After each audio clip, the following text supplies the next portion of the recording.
नमस्कार बच्चों, Simplify Academy के यूट्यूब चैनल पर आपका बहुत बहुत स्वागत है। Myself doctor Shikha Raghuvanshi and I am your biology educator at Simplify Academy. So बच्चों, आज की क्लास में हम लोग डिस्कस करने वाले हैं बेसिकली अपने दो टॉपिक्स। पहला टॉपिक अपना रहेगा बच्चों आज की क्लास में medical termination of pregnancy, that is MTP. और बच्चों दूसरा टॉपिक जो आज की क्लास में हम लोग डिस्कस करने वाले हैं वो है सेक्सुअली ट्रांसमिटेड इन्फेक्शंस यानी कि एसटीआईज। ठीक है, इनको हम वेरिनल डिजीजेस भी बोलते हैं और इन्हीं को हम लोग बोलते हैं रिप्रोडक्टिव ट्रैक्ट इन्फेक्शंस। सो आज की क्लास में बेसिकली हम इन दोनों टॉपिक्स को बच्चों अच्छे से यहाँ पर कंप्लीट करने वाले हैं। चलिए बच्चों शुरू करते हैं। देखिए, अगर हम लोग बात करते हैं बच्चों मेडिकल टर्मिनेशन ऑफ प्रेगनेंसी की यानी कि एमटीपी की, तो इसका मतलब क्या है? देखिए, हमें पता है बेसिकली इसको हम एक और नाम से जानते हैं जिसको बोला जाता है इंड्यूस्ड एबॉर्शन। Induced abortion.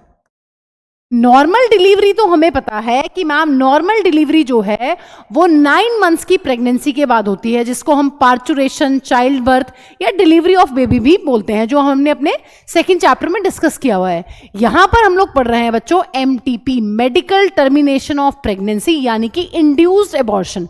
क्या मतलब है? देखिए, एबॉर्शंस तो बच्चों नॉर्मली भी हो जाते हैं, या तो मदर का जो यूट्रस है उसकी एंडोमेट्रियम है वो बच्चे को कैरी नहीं कर पा रही है, वो फीटस को कैरी करने में अनेबल है ना, वो धीरे शेड ऑफ हो जाती है, तो बेबी जो है, जो फीटस है ग्रोइंग, वो भी धीरे धीरे क्या हो जाता है, उसका मिसकैरेज हो जाता है। लेकिन अगर हम यहां पर बात करते हैं बच्चों, यहां पर हम बात कर रहे हैं वॉलेंट्री, है ना, यहां पर हम जब अपनी इच्छा से हम प्रेगनेंसी को टर्मिनेट कराते हैं बिफोर फुल टर्म, मतलब अभी 9 मंथ्स नहीं हुए हैं, 9 मंथ्स की आपकी प्रेगनेंसी नहीं हुई है और आप अपनी इच्छा से बेबी को या फीटस को जो है अबॉर्ट कर रहे हैं, उसको हम लोग बोलते हैं बच्चों एमटीपी। अब एमटीपी जो है उसकी कुछ कंडीशंस हैं, उनको हम आगे पढ़ते हैं कि मैम किस किस केसेस में जो है एमटीपी हो सकता है। देखिए, पहले यहां पर इसकी हम लोग लिख लेते हैं डेफिनेशन कि एमटीपी कहते किसको हैं? इंटेंशनल और वॉलेंट्री, मतलब अपनी इच्छा से, इंटेंशन से ऐसा नहीं है कि अपने आप हो गया है, क्योंकि हमें पता है जो एबॉर्शन है वो अपने आप भी हो जाते हैं बिकॉज ऑफ सेवरल रीजंस, है ना। फीमेल है, कोई लेडी प्रेग्नेंट है, उसका पैर कहीं से स्लिप कर गया तो मिसकैरेज हो जाता है, ठीक है। तो बहुत सारे रीजंस हैं, या वुमन की जो है हेल्थ वो ठीक नहीं है, वो बेबी को जो है वो कैरी नहीं कर पा रही 9 मंथ्स की प्रेगनेंसी में, फुल 9th मंथ तक। सो बहुत सारे रीजंस हैं यहाँ पर, ठीक है।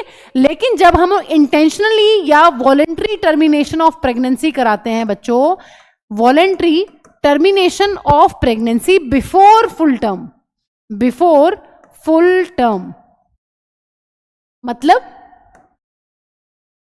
अभी 9 मंथ्स नहीं हुए हैं, 9 मंथ्स की प्रेगनेंसी नहीं हुई है, उससे पहले ही आप अपनी इच्छा से, अपनी इंटेंशन से आप क्या करा रहे हो? आप प्रेगनेंसी को टर्मिनेट करा रहे हैं। इसको हम लोग बोलते हैं MTP, is called as medical termination of pregnancy. तो ये हमें यहां पर बात क्लियर होनी चाहिए कि एमटीपी हम किसको बोलते हैं। एमटीपी का मतलब है इंड्यूस्ड एबॉर्शन, जो वॉलेंट्रीली हम लोग करवाते हैं, एमटीपी, ठीक है।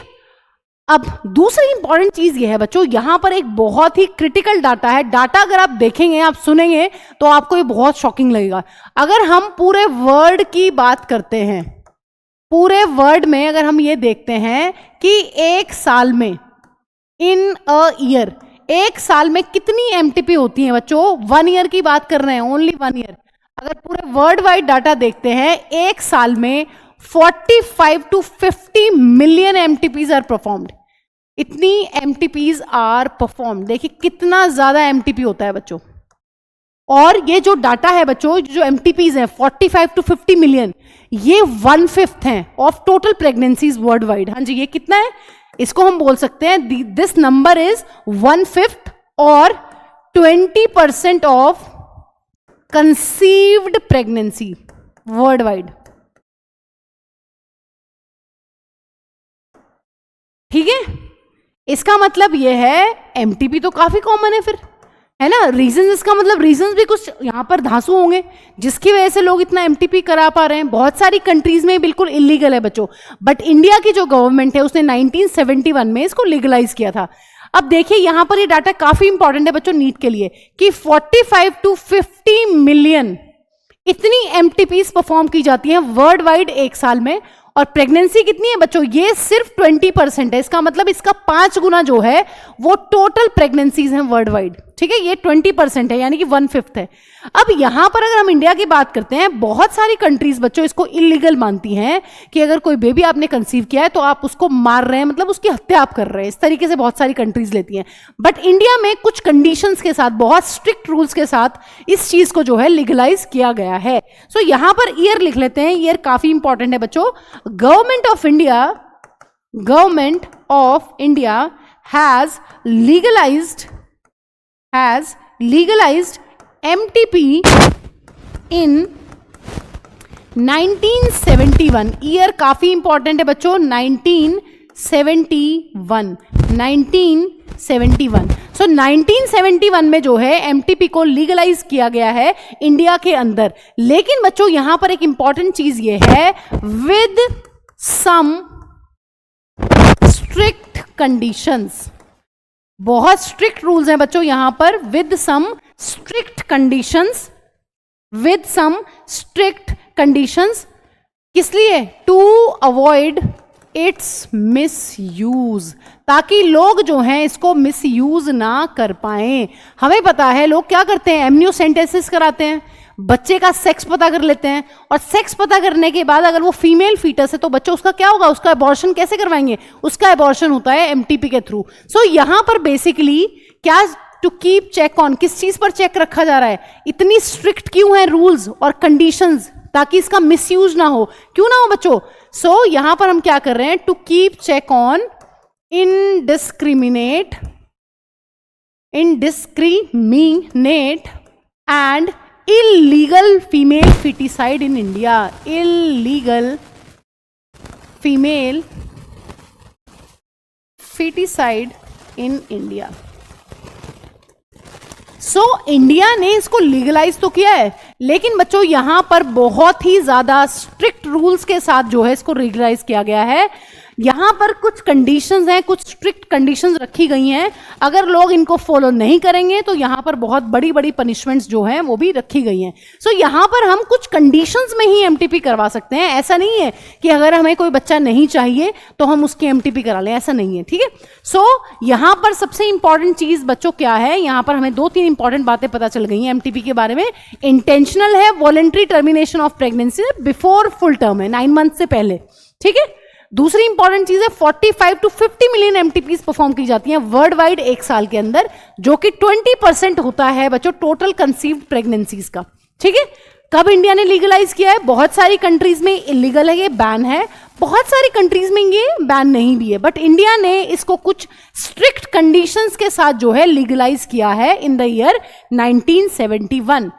इंडिया ने इतनी स्ट्रिक्ट कंडीशंस क्यों रखी हैं? क्योंकि इंडिया में लोग क्या है, यहां पर केसेस बढ़ रहे हैं बच्चों, फीमेल फीटिसाइड के जो केसेस हैं वो इंडिया के अंदर बढ़ रहे हैं, इसीलिए एमटीपी को जो है लीगलाइज किया गया है विद सम कंडीशन, वो भी स्ट्रिक्ट कंडीशन है, बहुत स्ट्रिक्ट रूल्स हैं।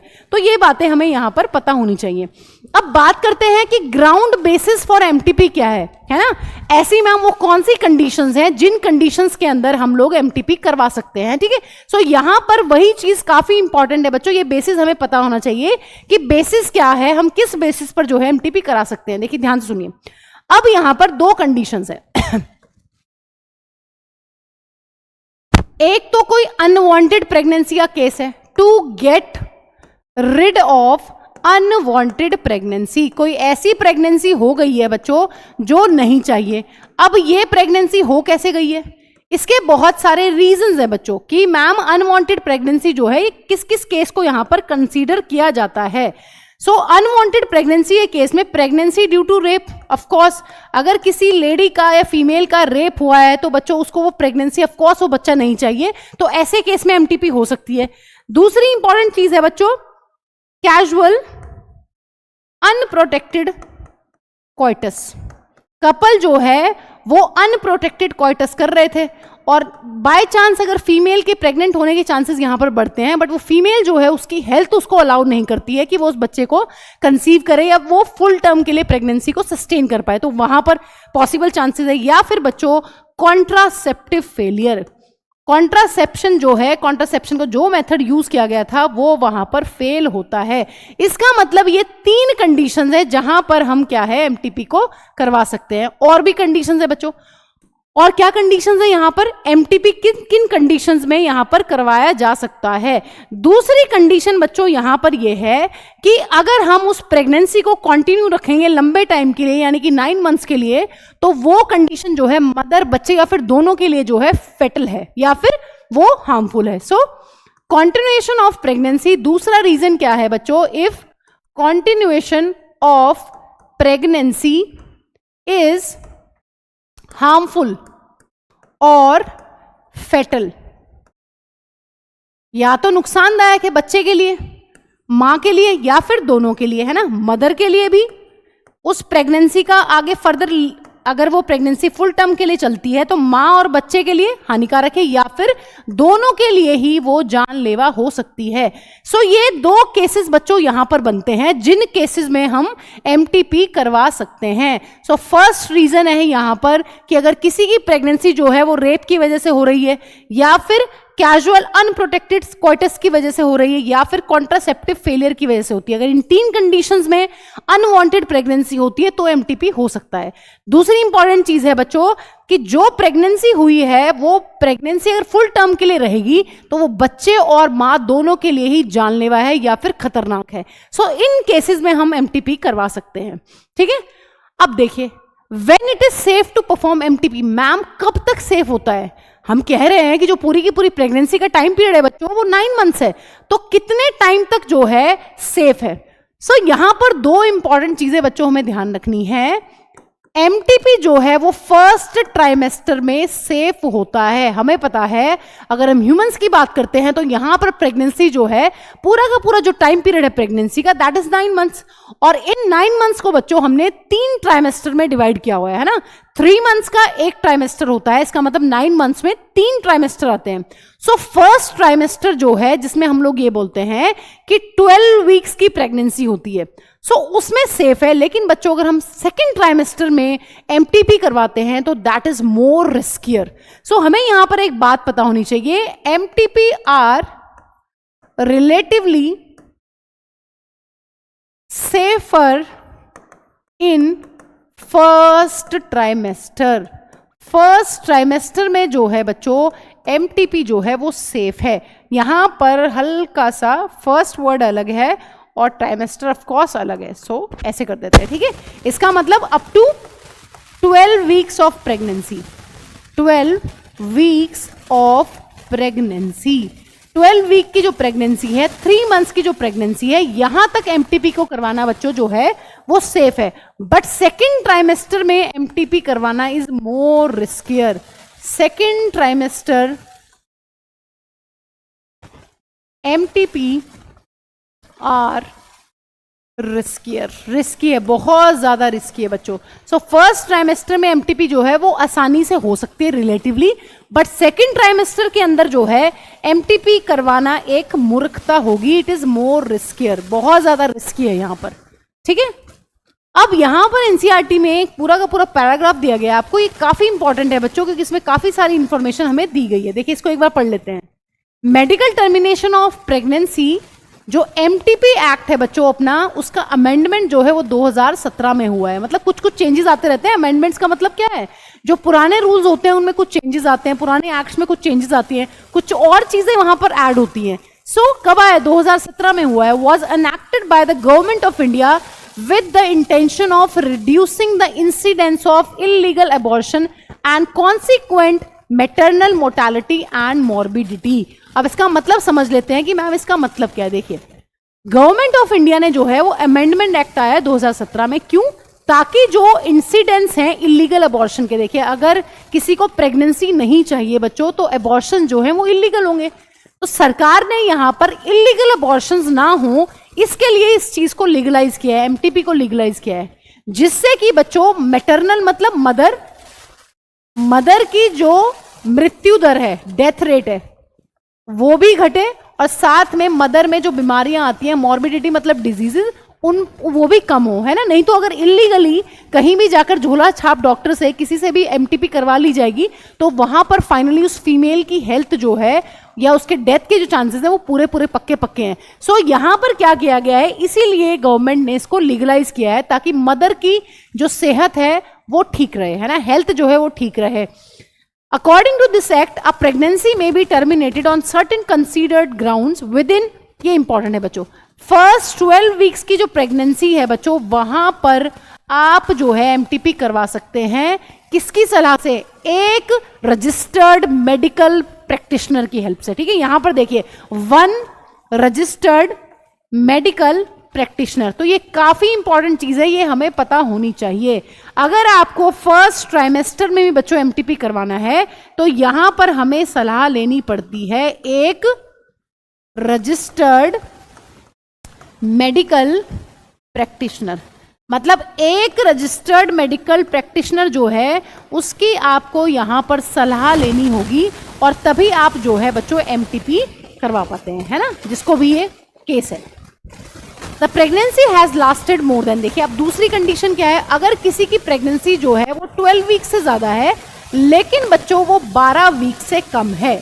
हाँ जी, इसका मतलब क्या है, सेकेंड ट्राइमेस्टर में है, जो प्रेगनेंसी है वो आपकी 12 वीक से तो ज्यादा है लेकिन बच्चों प्रेगनेंसी जो है वो 24 हफ्तों से कम है। मतलब अभी आपका थर्ड ट्राइमेस्टर जो है वो स्टार्ट नहीं हुआ है। आप कौन से ट्राइमेस्टर में हो, इसका मतलब ये बात कर रहे हैं यहाँ पर सेकेंड ट्राइमेस्टर की। अगर किसी फीमेल में सेकेंड ट्राइमेस्टर चल रहा है प्रेगनेंसी का तो वहां पर क्या कंडीशंस है, वहां पर बच्चों 2 रजिस्टर्ड मेडिकल प्रैक्टिशनर्स की सलाह लेनी पड़ती है। Formed in good faith that the required ground exist, तभी आपका एमटीपी किया जा सकता है अगर आप 2 रजिस्टर्ड मेडिकल प्रैक्टिशनर की हेल्प लें। इसका मतलब हमने ये पढ़ा है कि मैम एमटीपी जो है वो सेकेंड ट्राइमेस्टर में रिस्कियर है, बट यहाँ भी एमटीपी होता है, बट कितनी सलाह लेनी पड़ेगी, सलाह आपको लेनी पड़ेगी 2 रजिस्टर्ड मेडिकल प्रैक्टिशनर।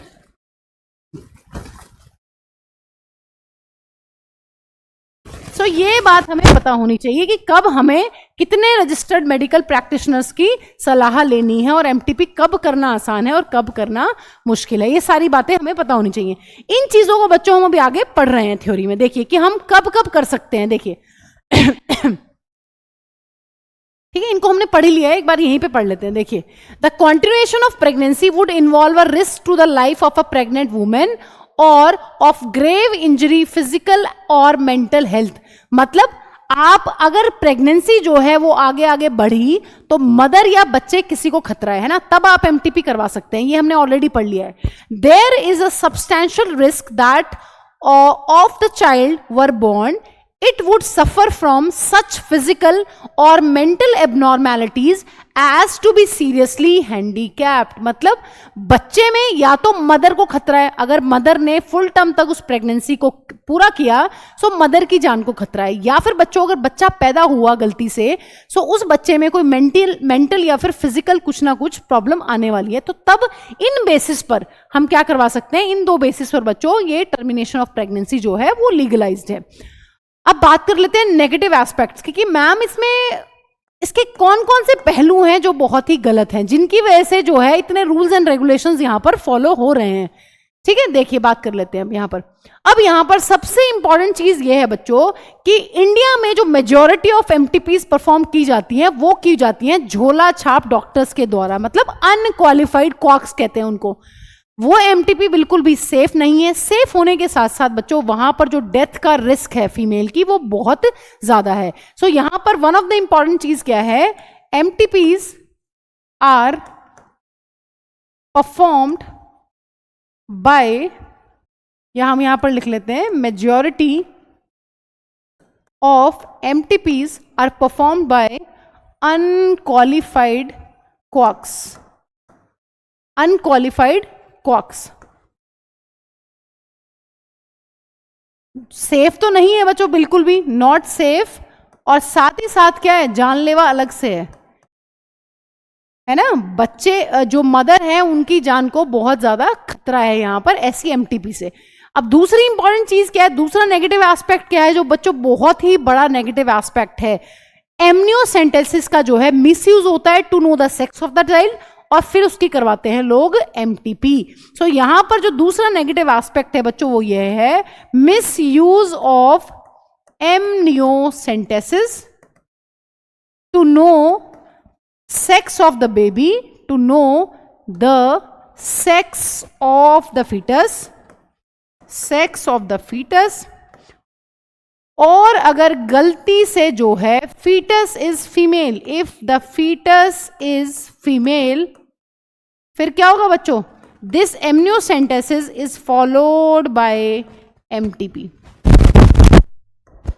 और फीमेल फीटस को जो है मार दिया जाएगा। So that's not good at all, है ना, बिल्कुल भी ठीक बात नहीं है। सो ये सारे के सारे जो हैं ये नेगेटिव एस्पेक्ट्स हैं कि अगर आप किसी अनक्वालिफाइड डॉक्टर से या झोला छाप डॉक्टर से एमटीपी करवाएंगे तो उसमें मदर की जान को पूरा का पूरा रिस्क है, सेफ नहीं है बिल्कुल भी, इन्फेक्शंस भी हो सकते हैं और साथ में मदर की डेथ भी हो सकती है। दूसरी इंपॉर्टेंट चीज है बच्चों, एमनियोसेंटेसिस से जो है वो फीटस का सेक्स पता कर लेते हैं और फिर उसकी करवा देते हैं एमटीपी। फाइनली जब एमनियोसेंटेसिस हो रहा है बच्चों, तो एमनियोसेंटेसिस से आप बच्चे का सेक्स पता कर रहे हो, लेकिन उसको अबॉर्ट कराने के लिए जो होता है इंड्यूस्ड अबॉर्शन, उसी को तो हम लोग बोल रहे हैं MTP. So amniocentesis is followed by MTP, so that is the major concern. इसीलिए इंडिया ने क्या किया है, कुछ इंडियन हमारी कंट्री ने कुछ स्ट्रिक्ट रूल्स एंड रेगुलेशंस के साथ इस चीज को लीगलाइज किया है कि अगर किसी का बहुत ही जेन्युइन रीजन है, या तो मदर को कुछ खतरा है, मदर की जान को खतरा है, या फिर जो फीटस है बर्थ के बाद उसकी लाइफ जो है वो इतनी अच्छी नहीं हो पाएगी जो पेरेंट्स या फिर सोसाइटी एक्सपेक्ट करती है ना। हम लोग बात करते हैं मेंटल हेल्थ की, फिजिकल हेल्थ की। सो अगर बच्चा मेंटली और फिजिकली ही फिट नहीं होगा बच्चों, तो क्या फायदा है ऐसे बच्चे को जन्म देने से, है ना। सो इंडिया ने इस चीज को कुछ स्ट्रिक्ट कंडीशंस के साथ कुछ रूल्स लगाकर एमटीपी को जो है यहां पर लीगलाइज किया गया है। सो एमटीपी के बारे में बच्चों हमें इतनी सारी इंफॉर्मेशन होनी ही चाहिए।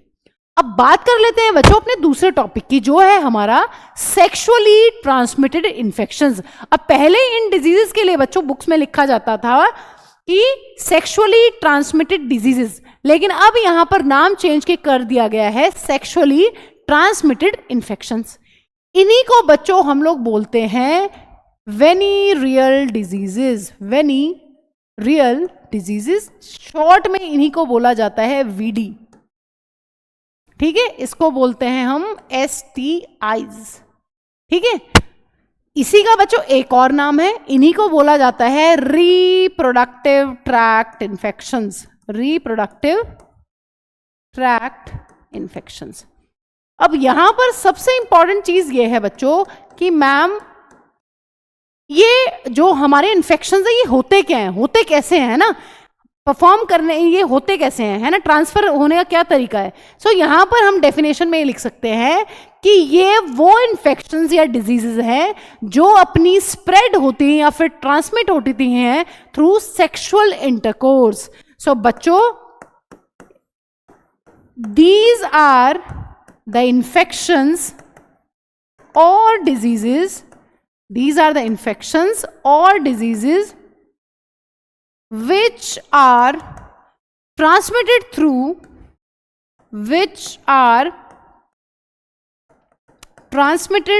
sexual intercourse, transmitted through sexual intercourse। इसका मतलब ऐसे इन्फेक्शंस या फिर ऐसी डिजीजेस बच्चों जो फैलती हैं थ्रू सेक्सुअल इंटरकोर्स, उनको हम लोग क्या बोलते हैं, उनको हम लोग बोलते हैं सेक्सुअली ट्रांसमिटेड इन्फेक्शंस या फिर वेनेरियल डिजीजेस या फिर reproductive tract infections. So these are the infections और diseases which are transmitted through sexual intercourse. अब यहां पर एक सबसे इंपॉर्टेंट चीज ये है बच्चों कि मोस्ट वल्नरेबल एज क्या है, सबसे ज्यादा चांसेस कहां पर हैं कि ये बीमारी हो सकती है। So most vulnerable age group जो है बच्चों वो है अपना, हमें याद रखना है, काफी इंपॉर्टेंट है, 15 to 24 ईयर्स ऑफ एज। 15 से 24 साल के जो बच्चे होते हैं उनमें सबसे ज्यादा चांसेस हैं इन डिजीज के होने के, मोस्ट वल्नरेबल ग्रुप है, सबसे ज़्यादा चांसेस है कि यहाँ पर जो है अगर कोई रिप्रोडक्टिवली सेक्सुअली एक्टिव बच्चा है या सेक्सुअली एक्टिव चाइल्ड है तो वहाँ पर चांसेस हैं कि उसको ये इन्फेक्शंस जो हैं हो सकते हैं। सो यहाँ पर एक काफ़ी इंपॉर्टेंट चीज़ है बच्चों, हमें पता होनी चाहिए। अब हमारी एनसीईआरटी में बहुत सारे इसके एग्जाम्पल्स दिए हुए हैं, लेकिन इस पर क्वेश्चन आता ही आता है। पिछले 2-3 सालों से लगातार क्वेश्चन यहाँ पर रिपीट हो रहे हैं इस वाले टॉपिक से। सो हमें ये सिक्वेंशली एक ट्रिक के साथ यहाँ पर एग्जाम्पल सारे लर्न करने पड़ेंगे। देखिए, अगर हम बात करते हैं बच्चों यहाँ पर कि कौन कौन सी डिजीजेज हैं जो हमारी आती हैं वेनेरियल डिजीजेज में या फिर सेक्सुअली ट्रांसमिटेड इन्फेक्शंस के अंदर। सो यहाँ पर बच्चों पहला एग्जाम्पल है अपना गोनोरिया, ठीक है, गोनोरिया। दूसरा एग्जाम्पल जो हमें याद करना है वो है बच्चों जेनाइटल वॉर्ट्स। नेक्स्ट एग्जाम्पल हमें याद करना है यहां पर जेनाइटल हर्पीज, ठीक है। सो हमें यहां पर ध्यान रखना है, अभी पहले नाम लिख लेते हैं फिर मैं आपको एक साथ ही बताती हूं कि किस तरीके से आपको ट्रिक से टॉपिक आप लर्न कर सकते हो। हेपेटाइटिस बी, नेक्स्ट है बच्चों HIV AIDS, human immunodeficiency virus, और बीमारी क्या है बच्चों, एक्वायर्ड इम्यूनोडेफिशिएंसी सिंड्रोम, ठीक है। नेक्स्ट यहां पर आ जाता है बच्चों अपना सिफिलिस, उसके बाद बच्चों यहां पर आ जाता है अपना क्लमाइडियासिस, और लास्ट यहां पर आ जाएगा बच्चों ट्राइकोमोनियासिस, ठीक है। सो यहां पर ये इतने सारे एग्जाम्पल्स जो हैं ये हमें ध्यान रखने हैं। अभी मैं आपको एक ट्रिक से इसको याद करा रही हूं, आपको अभी के अभी क्लास में ही ये लर्न हो जाएगा। देखिए यहां पर अगर आप ध्यान से देखें तो यहां पर 3 डिजीजेस के नाम जो है, इन्फेक्शंस के नाम जो हैं वो G से हैं, फिर 2 इन्फेक्शन जो हैं वो H से हैं, और फिर SCT। तो आप इसको ऐसे याद कर सकते हैं GGGHHSCT, ठीक है। ऐसे आप इसको लर्न करने की कोशिश करेंगे तो आपको बहुत जल्दी ये आराम से याद हो जाएंगे। Gonorrhoea, genital warts, genital herpes, hepatitis B, HIV AIDS, syphilis, chlamydiasis and trichomoniasis. अब यहां पर एक इंपॉर्टेंट चीज ये है बच्चों, gonorrhoea is a bacterial disease, so it is a bacterial disease. ये वायरल डिजीज है बच्चों, it is again viral, it is again viral, and HIV is also viral. अगर हम बात करते हैं सिफिलिस और क्लैमाइडियासिस की बच्चों, they are bacterial, this is bacterial and this is also bacterial. लेकिन अगर हम बात करते हैं बच्चों अपनी लास्ट इंफेक्शन की यहां पर जो है अपना ट्राइकोमोनियासिस बच्चों, इट इज प्रोटोजोनल, प्रोटोजोन से होता है, ठीक है। सो हमें ये बातें भी पता होनी चाहिए कि कौन कौन से इन्फेक्शंस हैं हमें जो बच्चों हो रहे हैं बैक्टीरियल, वायरल या फिर प्रोटोजोन्स के थ्रू, ठीक है। अब यहां पर एक इंपॉर्टेंट सवाल है जो नीट में हर बार आ रहा है बच्चों। पहले तो आप सीक्वेंस से इसको लर्न करेंगे, सीक्वेंस से ही अपने नोट्स में लिखेंगे, उसके बाद आपको क्या करना है, यहां H वाले नाम ढूंढने हैं कौन कौन से। देखिए हर्पीज, हेपेटाइटिस बी और HIV, ये तीनों नाम जो हैं ये हैं अपने H से। इनके लिए आपको एक बात ध्यान रखनी है कि ये तीनों बीमारियां जो है दे आर नॉट क्योरेबल। क्या ध्यान रखना है, नीट में यही सवाल आता है, नॉट क्योरेबल। ये अगर अर्ली एज में भी जो है डायग्नोज हो जाएंगी तो इनको ठीक नहीं किया जा सकता है। हाँ ये बात अलग है कि इनकी मेडिसिन लेके वायरल का जो लोड है, वायरस का जो लोड है उसको कम किया जा सकता है, लेकिन आप वायरस को बॉडी से खत्म नहीं कर सकते हो, ठीक है। सो यहां पर ये तीनों जो हैं H वाली जो बीमारियां हैं, genital herpes, hepatitis B, HIV AIDS, ये क्योरेबल नहीं है। रेस्ट ऑल, बाकी क्या है मैम, बाकी क्योरेबल हैं क्या? हाँ, rest other are curable if diagnosed early, if diagnosed early, अगर early age में diagnosis होगा and treated early, अगर डायग्नोस जल्दी हो जाएगा और ट्रीटमेंट जल्दी मिल जाएगा तो पूरे चांसेस है बच्चों जो बाकी बीमारियां हैं, gonorrhoea, genital warts, syphilis, chlamydiasis and trichomoniasis, ये इनको ठीक किया जा सकता है। बट अगर हम बात करते हैं H वाली डिजीजेस की, जैसे कि जेनाइटल हर्पीज, जैसे कि हेपेटाइटिस बी, जैसे कि HIV एड्स बच्चों, ये क्योरेबल नहीं है। अब यहां पर एक चीज इंपॉर्टेंट ये है बच्चों, जो HIV एड्स है, it is one of the most dangerous one. HIV AIDS जो है बच्चों, it is most dangerous. So हम अभी डिजीज वाला चैप्टर पढ़ेंगे बच्चों। डिजीजेस वाला जो चैप्टर है उसमें हमें हेपेटाइटिस बी और HIV एड्स जो है वो थोड़ा सा डिटेल में पढ़ना है। सो वहां पर हम इनको डिस्कस करते हैं, ठीक है। चलिए अब बात कर लेते हैं बच्चों नेक्स्ट टॉपिक की। आई होप ये आपको क्लियर है। सिम्टम्स ऑफ STI, है ना, कि मैम सिम्टम्स क्या आते हैं। कोई बंदा अगर चाह रहा है कि भाई डायग्नोसिस हो या उसको कुछ ऐसे सिम्टम्स तो नहीं है, तो पता कैसे चलेगा। देखिए अगर हम सिम्टम्स की बात करते हैं बच्चों, सो यहां पर कुछ आते हैं अर्ली सिम्टम्स। जब यहां पर इन इन्फेक्शंस की शुरुआत होती है बच्चों, तो यहां पर बहुत ही माइल्ड कुछ अर्ली सिम्टम्स हैं, जैसे कि ईचिंग, जैसे कि फ्लूइड डिस्चार्ज, जैसे कि स्वेलिंग, और जैसे कि स्लाइट पेन, बहुत ही हल्का पेन। कहां पर? जेनाइटल रीजन में, ठीक है। अब इनको कैसे याद करना है मैम? ये सारी चीजें कहां देखने के लिए मिलेंगे? ये सारे के सारे जो सिम्टम्स हैं वो आपको देखने के लिए मिलते हैं इन द जेनाइटल रीजन।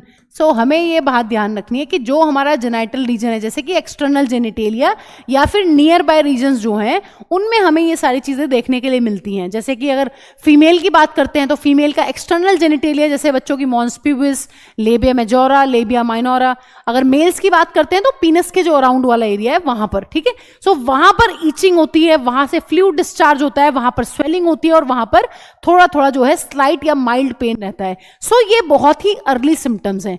अब बच्चों यहां पर एक इंटरेस्टिंग चीज ये है कि यहां पर जो फीमेल्स होती हैं दे आर एसिम्प्टोमैटिक। तो इस चीज को लिख लेते हैं ऑफन, काफी इंपॉर्टेंट पॉइंट है। Often infected females are asymptomatic, ठीक है। जो फीमेल्स होती हैं वो एसिम्प्टोमैटिक होती हैं, मतलब वहां पर उनके सिम्टम्स जो है वो नजर नहीं आते, एंड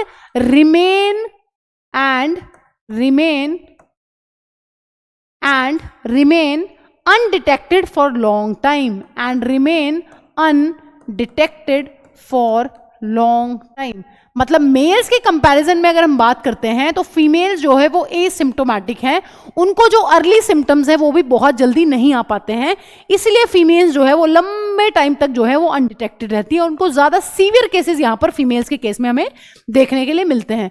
अब बात कर लेते हैं बच्चों बहुत सारी ऐसी कॉम्प्लिकेशंस जो आती हैं लेटर स्टेजेस के अंदर।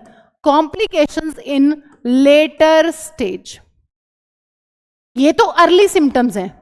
फीमेल्स में जो अर्ली सिम्टम्स है वो ज्यादा नहीं आ पाते हैं, ज्यादा प्रोमिनेंट नहीं हो पाते हैं, इसलिए फीमेल्स में इन्फेक्शन जो है वो बहुत लेट में पता चलता है। सो ये अर्ली सिम्टम्स हैं। अगर बात करते हैं कॉम्प्लिकेशंस की बच्चों, फीमेल्स के अंदर बहुत सारे कॉम्प्लिकेशंस देखने को मिलते हैं, अगर क्योंकि उनमें इन्फेक्शन आपको स्टार्टिंग में तो पता नहीं चल रहा है, तो आप बहुत लेट जो है इन डिजीजेस को डायग्नोस कर पाते हो, और आप जब तक कहानी जो है बहुत ज्यादा आगे बढ़ चुकी होती है। देखिए अगर बात करते हैं यहां पर स्टिल बर्थ, अगर किसी फीमेल को जो है बच्चों STI का इन्फेक्शन है तो वहां पर चांसेस हैं कि जो बच्चा है, प्रेगनेंसी तो होगी लेकिन जो बच्चा है वो मरा हुआ पैदा होगा। तो स्टिल बर्थ का मतलब है जब एक डेड फीटस की डिलीवरी होती है उसको बोलते हैं स्टिल बर्थ। दूसरी इंपॉर्टेंट चीज है बच्चों यहां पर देखने के लिए मिलता है pelvic inflammatory diseases, PID short में क्या बोलते हैं बच्चों? शॉर्ट में इनको बोला जाता है PIDs। पेल्विक इन्फ्लामेटरी डिजीज का मतलब है कि जो पेल्विक रीजन के आसपास वाले ऑर्गन्स हैं हमारे, वो सब जो हैं अफेक्टेड होते हैं। नेक्स्ट बच्चों इनफर्टिलिटी, अगर किसी फीमेल के अंदर रिप्रोडक्टिव ट्रैक्ट के जो ये इन्फेक्शंस हैं ये बहुत ज्यादा बढ़ गए हैं, सो बच्चों यहां पर ऐसे भी चांसेस देखे गए हैं कि जो यूट्रस है वो जो है कंसीव ही नहीं कर पाता, यहां पर बच्चे ही पैदा नहीं हो पाते। कई बार ओवरी से एग ही रिलीज नहीं हो पाता STI की वजह से। कई बार जो है यूट्रस वो अनसुटेबल हो जाता है इम्प्लांटेशन के लिए, फेलोपियन ट्यूब जो है वो ब्लॉक हो जाती हैं। तो बहुत सारे यहां पर केसेस हैं।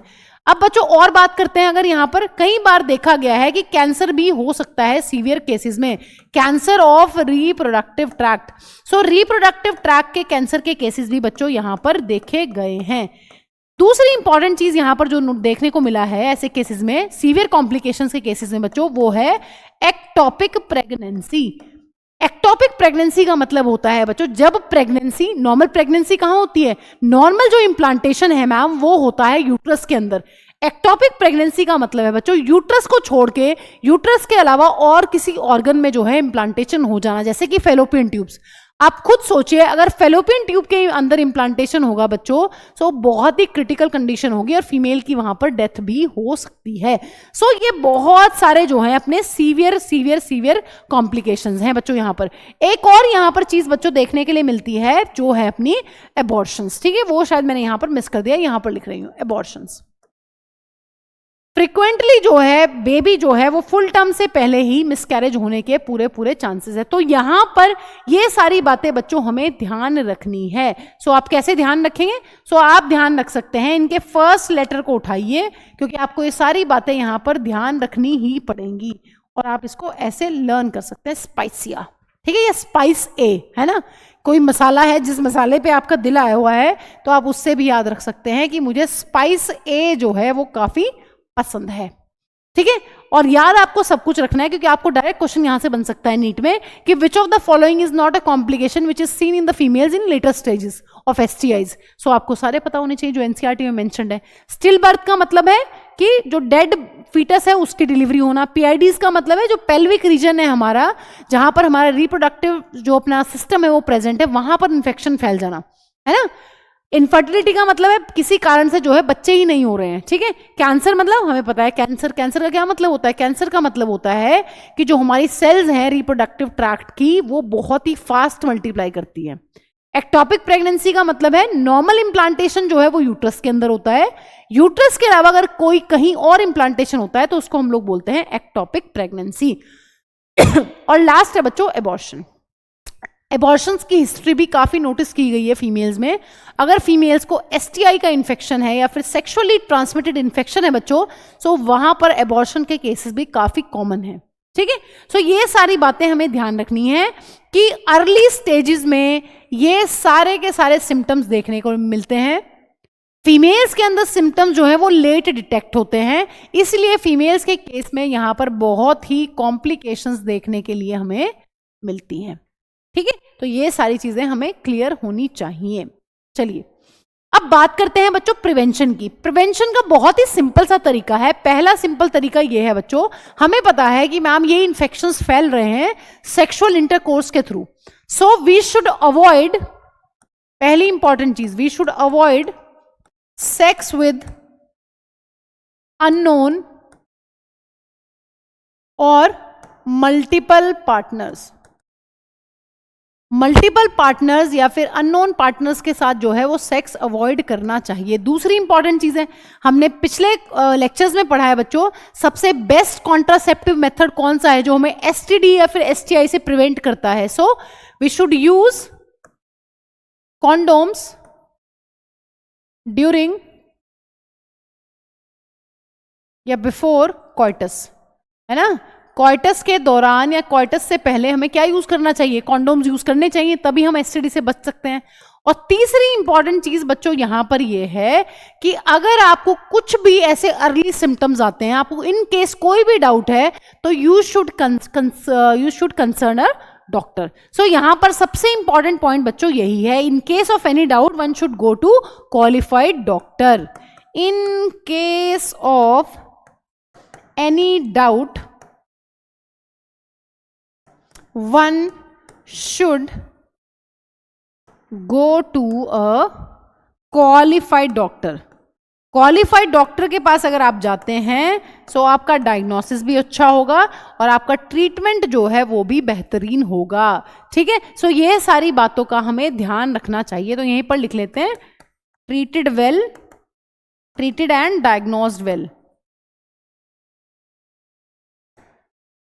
अगर अनक्वालिफाइड कॉक्स के पास जाएंगे, झोला छाप डॉक्टर के पास जाएंगे, तो आपका खुद का बहुत केस बिगड़ सकता है, आपकी डेथ भी हो सकती है। ठीक है, सो ये सारी चीजें बच्चे प्रिवेंशन में आती हैं कि we should avoid sex with unknown multiple partners. ये चीजें हम दोबारा से पढ़ेंगे बच्चों जब हम एड्स को बहुत डिटेल में पढ़ेंगे। We should use condoms during coitus and अगर आपको कोई भी डाउट है तो we should concern a doctor. देखिए बहुत बार ऐसा देखा गया है बच्चों कि इस सोशल स्टिग्मा की वजह से लोग जो है इन चीज़ों के बारे में ज़्यादा बोल नहीं पाते हैं, छुप छुप के वो किसी झोला छाप डॉक्टर के पास तो चले जाएंगे, लेकिन वो किसी भी क्वालिफाइड डॉक्टर के पास जाने से घबराते हैं। इसी वजह से जो केसेस है बच्चों, STI के केसेस है, वो बहुत ज़्यादा बिगड़ जाते हैं। सोशल स्टिग्मा है और भी बहुत सारे अलग अलग टाइप के प्रेशर हैं, है ना। जैसे कि हमने अभी देखा है कि मैम फीमेल्स में जो है वो सिम्टम्स ही नहीं आ पा रहे हैं अर्ली, एक रीजन तो वो है। लेकिन अगर मेल्स में जैसे है उनको फील हो रही है ये चीज़ कि हमारे अंदर सिम्टम्स हैं STIs के, लेकिन बच्चों सोशल स्टिग्मा की वजह से जो है वो ट्रीटमेंट जो है वो लेट हो जाता है, डिले हो जाता है मेल्स के केसेस में भी। तो यहाँ पर जो है वो नुकसान पेशेंट का ही है फाइनली। सो हमें इन चीज़ों का ध्यान रखना चाहिए।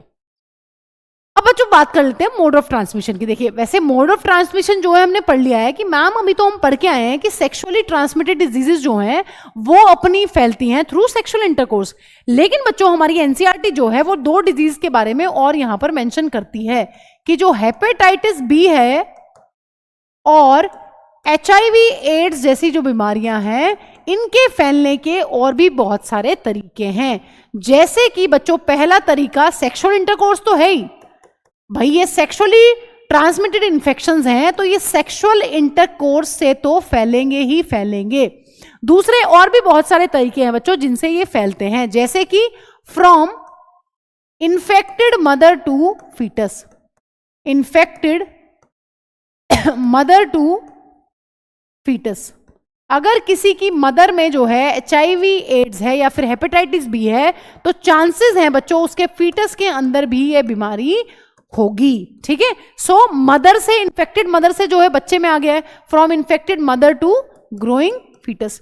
दूसरी इंपॉर्टेंट चीज है बच्चों ट्रांसफ्यूजन ऑफ ब्लड के थ्रू भी ये बीमारियां फैलती हैं, थ्रू ट्रांसफ्यूजन ऑफ ब्लड। अगर किसी इन्फेक्टेड पर्सन का ब्लड आपने ले लिया है सो पूरे चांसेस हैं कि उस पर्सन के अंदर जिसके अंदर इन्फेक्टेड ब्लड आया है बच्चों उसको भी ये बीमारियां जो हैं फैल सकती हैं। तो हमें ध्यान रखना है। पहला चांस क्या है बच्चों, इन्फेक्टेड मदर से जो है वो ग्रोइंग फीटस में आएगा। दूसरा चांस यहां पर क्या है कि ब्लड का अगर ट्रांसफ्यूजन हुआ है, transfusion of blood from infected person, अगर किसी इन्फेक्टेड पर्सन का ब्लड जो है वो आ गया है बॉडी में, उसको HIV एड्स था तो जिसके अंदर ब्लड आया है, जो रिसीवर है, रेसिपिएंट है ब्लड का, उसमें भी पक्का वो बीमारी फैल सकती है। ठीक है, तीसरा इंपॉर्टेंट चांस है बच्चों यहां पर through surgical instruments, through surgical instruments जैसे कि needles,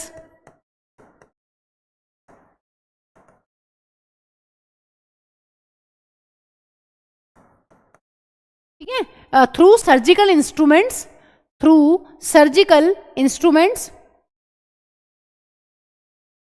shared with infected person.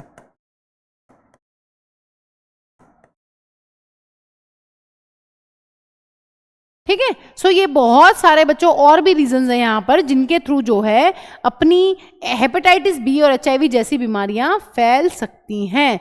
सो ये बहुत सारी चीज़ें हैं बच्चों। अगर आपने कभी ब्लड दिया है, ब्लड बैंक में कभी आपने ब्लड अपना डिपॉजिट किया है तो वहाँ पर एक बहुत मेजर कंसर्न रहता है।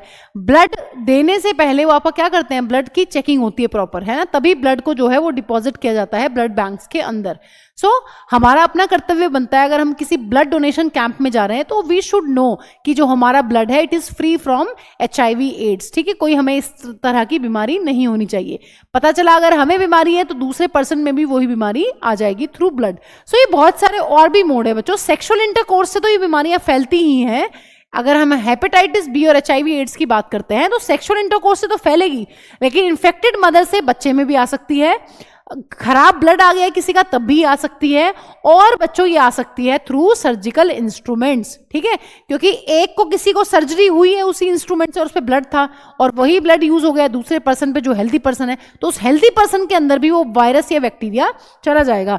और बच्चों यहाँ पर एक इंपॉर्टेंट चीज है, ये बहुत कॉमन सा क्वेश्चन नीट में आता रहता है कि किसिंग के थ्रू कभी भी सेक्सुअली ट्रांसमिटेड डिजीजेज या इन्फेक्शंस नहीं फैलते हैं। ये चीज ध्यान रखने वाली है, they do not spread through kissing. ठीक है, सो विद दिस बच्चों हमने अपने दोनों टॉपिक्स फिनिश कर दिए हैं, medical termination of pregnancy and sexually transmitted infections. अब एक लास्ट टॉपिक बचा है बच्चों इस चैप्टर का, जो है अपना इनफर्टिलिटी। सो नेक्स्ट लेक्चर में बच्चों हम लोग डिटेल में उस टॉपिक को डिस्कस करने वाले हैं। ठीक है, थैंक यू फॉर वॉचिंग।